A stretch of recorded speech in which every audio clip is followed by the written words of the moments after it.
प्रस्तुत करवा सुजी काकरा। सुजी काकरा करने ये सब सामग्री गुड़िक दरकार। एठी मु बड़ गिनारे एक गिना सुजी नहीं, एक गिना चीनी एवं गोटे फाड़ नड़िया, गोटे तेजपत्र, गोटे डालचीनी, गोटे चक्री फूल, 2टी लवंग एवं 2टी अलैच एवं स्वाद अनुसार लुण, छाणीबा पई रिफाइन तेल को नहीं तैयारी करवा आज रेसिपी सुजी काकरा। प्रथमे नड़िया को छोट छोट करी काटी ग्राइंडिंग करी सेथिरु कोरा प्रस्तुत करवा। आपण माने जदि चाहिए नड़िया कोरोना साहाय्य करि परिबे। जमा पानी भी देबे नहीं। चलंतु एबे ग्राइंडिंग करी कोरी नेबा।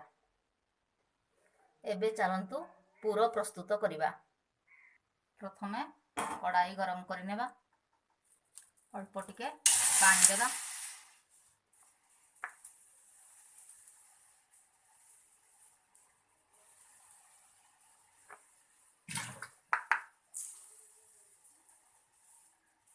चारि 5 चामच चीनी देवा, चीनी को टिके मेल्ट हवा पाई छाड़ी देवा, गोटे अलैच को छेचिकी देवा, भल भाव गलाई देवा।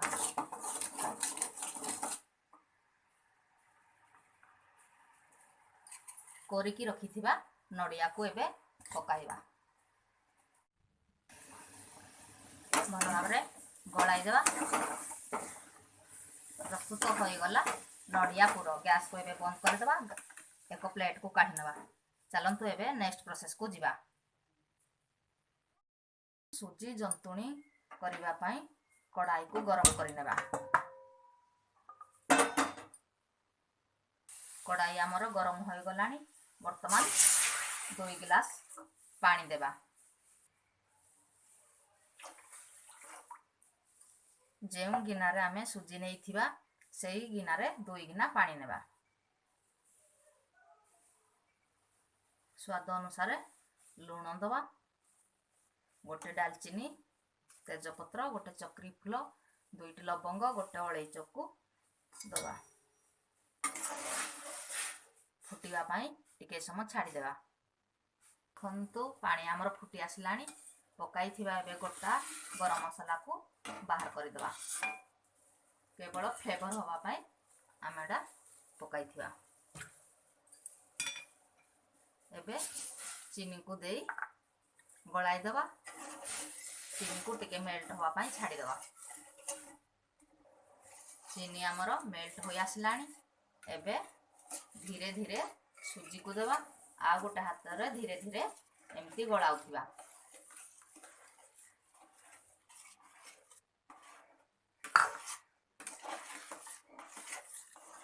बारंबार एमती गलाउथिबे। गैस रो फ्लेम को मीडियम फ्लेम रे रखी बारंबार एमती गलाउथिबे। देखंतु हमर सुजी वर्तमान सिझी आसलानी। अल्प टिके पानी हाथ हाय हेई देखिबे एमती गोल होउछि जानिबे हमर होई गला। वर्तमान गैस को बंद कर देबा। किछि समय सुजी जंतुण की ठंडा हवा पाई छाड़ी देबा। ठंडा होई गलानी। एबे हाथ रे रिफाइन तेल टिके होबा। रिफाइन तेल टिके देई सुजी जंतुण की भल भाव दलिबा।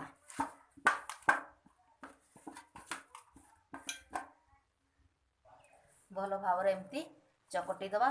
एमती करबा द्वारा पिठा हमर बहुत सॉफ्ट एवं छाणिला बेले भल फुली थाए। एबे छोट छोट गोल करि नबा।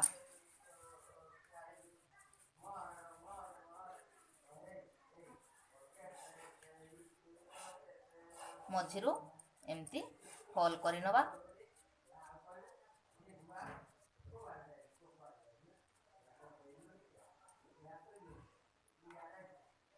रखिथिबा नड़िया पूर को एबे दवा। अल्प टिके तेल हाथ होई धीरे धीरे हाथ को एमती बुलाई ମୁହଁକୁ ବନ୍ଦ କରିଦେବା।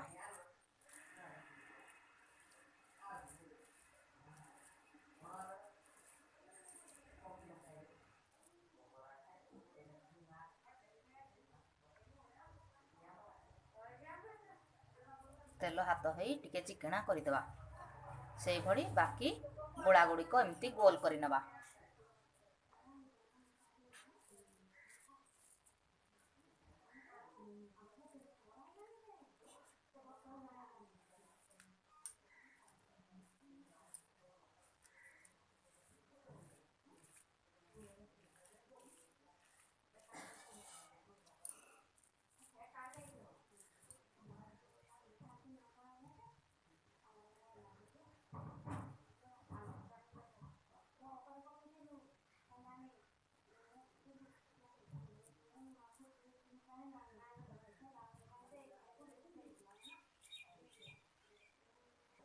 ଦେଖନ୍ତୁ ଏବେ ମୁଁ ଦୁଇଟି ଗୋଲ, ଦୁଇଟି ଶାମୁକା, 3-4 ପ୍ରକାର ଡିଜାଇନର ମୁଁ କରିଛି।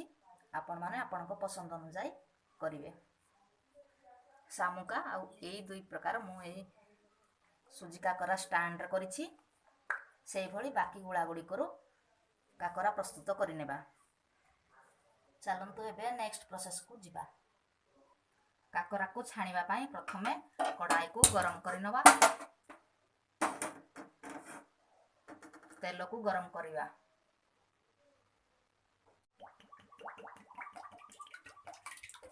ତେଲ ବର୍ତ୍ତମାନ ଆମର ଗରମ ହୋଇଗଲାଣି। ଏବେ କାକରାକୁ ଛାଣିବା। ତେଲରେ ଦେଇ ଛାଣିବା।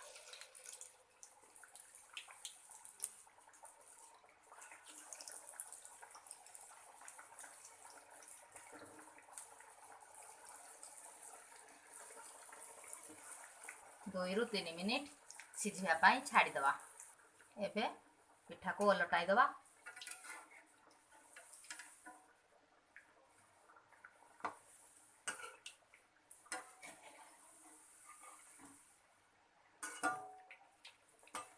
ଆଉ 2 ମିନିଟ୍ ଫ୍ରାଏ ହେବା ପାଇଁ ଛାଡ଼ିଦେବା। ପିଠା ଏବେ ଆମର ହୋଇଗଲାଣି। ଏବେ ଛାଣି ନେବା।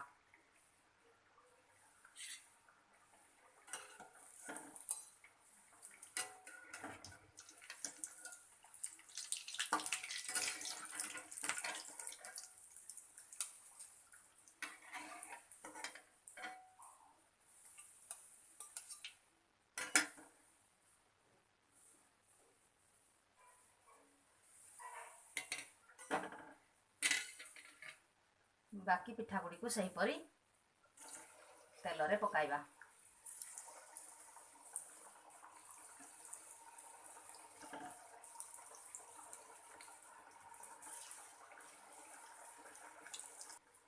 ପିଠା ଗୁଡ଼ିକ ଏବେ ଓଲଟାଇ ଦେବା।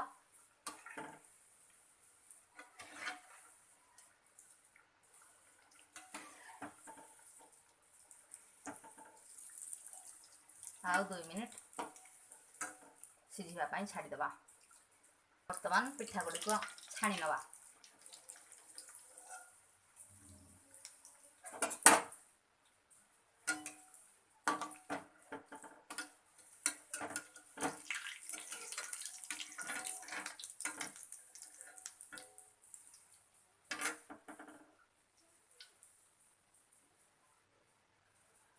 ବାକି ଗୁଡ଼ିକୁ ସେହିପରି ଛାଣି ନେବା। ପ୍ରସ୍ତୁତ ହୋଇଗଲା ଆମର ସୁଜି କାକରା ପିଠା। ଦେଖନ୍ତୁ ମୁଁ 4ଟି ଡିଜାଇନର ତିଆରି କରିଛି। ୟାକୁ ଥଣ୍ଡା ହେଲେ ଖାଇଲେ ବହୁତ ବଢ଼ିଆ ଲାଗିଥାଏ। ଭିଡ଼ିଓଟି ଭଲ ଲାଗିଲେ ଲାଇକ୍, ସେୟାର, ସବସ୍କ୍ରାଇବ୍ କରିବାକୁ ଜମା ବି ଭୁଲିବେନି।